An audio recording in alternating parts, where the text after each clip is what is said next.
Thank you for being here. Thank you for having me. Yeah. I'm so glad everyone more famous was busy right now.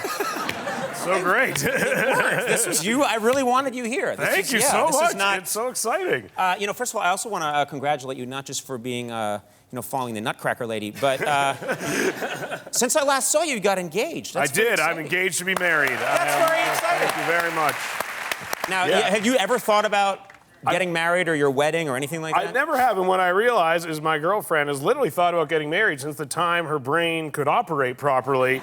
And I've been thinking about getting married from like the second I asked her to marry me until right now, and I never thought about it ever before that at all.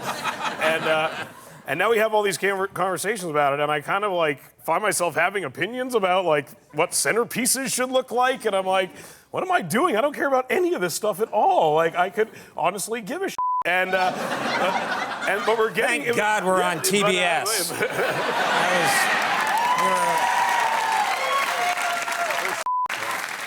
I broke the shit. You don't have to throw it around. I think we do. We only get 3 a night. I think so too. You don't seem like the most romantic guy, so how did you pop the question? Well, I had all these elaborate plans, and when I got the ring, it was so nerve-wracking having this ring. Like it literally, I felt like I had like someone to give me like a truckload of heroin to hold on to. Like, it's like, watch this, man. Just watch it. And like, I felt like the feds were gonna kick in my door at any second. Like I was just so nervous when I got it. I'm like, I couldn't have a conversation with my girlfriend. All I could think of was this ring. Like, don't mention Lord of the Rings. Don't say anything about a ring. Like, it was horrible. And so I had all these plans, but like the day I got the ring, literally the second I got it, I walked right upstairs to where she was to propose to her. But she was in our closet changing, and she was literally only in her underpants and her boobs were out. And I had already kind of started. I was like, oh man, her boobs are out. Like that's not part of the plan. Like it was not. I didn't picture it like this, and I know she didn't picture it like this. Like. No little girl is like, it'll happen in a closet with my titties out. Like, that's just not... That's not how you picture it. No, we got that word, yeah. Exactly, so...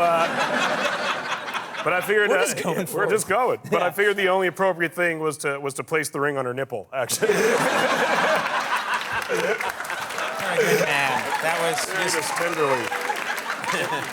Now, I don't want to make any assumptions about you. I know you... I don't say I know you better than a lot of people in the business. Yeah. But I'm guessing that you were disappointed that Proposition 19 failed. Is that an assumption?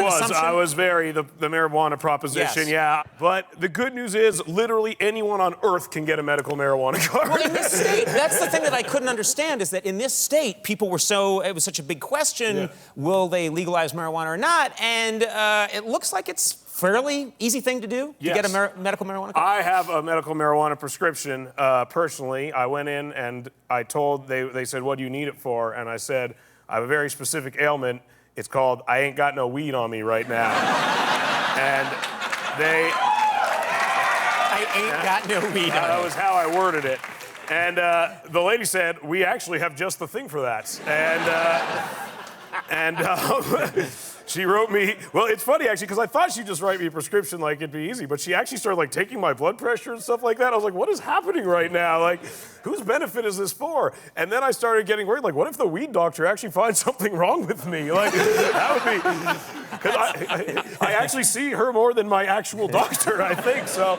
That would be weird. You've got a very rare blood disorder. Yeah, exactly. You need weed. Yeah. Exactly. More weed. Well, you're happy. It all worked out. Either way, you're fine. Oh man.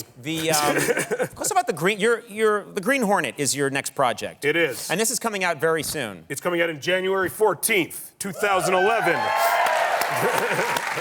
Now, I love you. I'm a big fan of yours. Thank you. And then I heard that you got this. You're the star of an action movie. Yes. And Seth Rogen is not a guy who I think of immediately as being someone who kicks ass. No, is that a fair thing to say? I don't picture you kicking ass. I don't kick much. I actually did karate when I was a kid, though, and I took classes at the Jewish Community Center, and I think I learned how to kick some ass. And And At the Jewish Community I Center. did at the JCC, the VJ, the Vancouver Jewish Community Center, and I kind of got in shape a little bit. If Matthew McConaughey looked like this, he'd murder himself. I can tell you that. He would literally kill himself. But for me, this is pretty awesome, I gotta say. What moves did you learn at the Vancouver Jewish It Community was a lot Center? of guilt-driven maneuvers.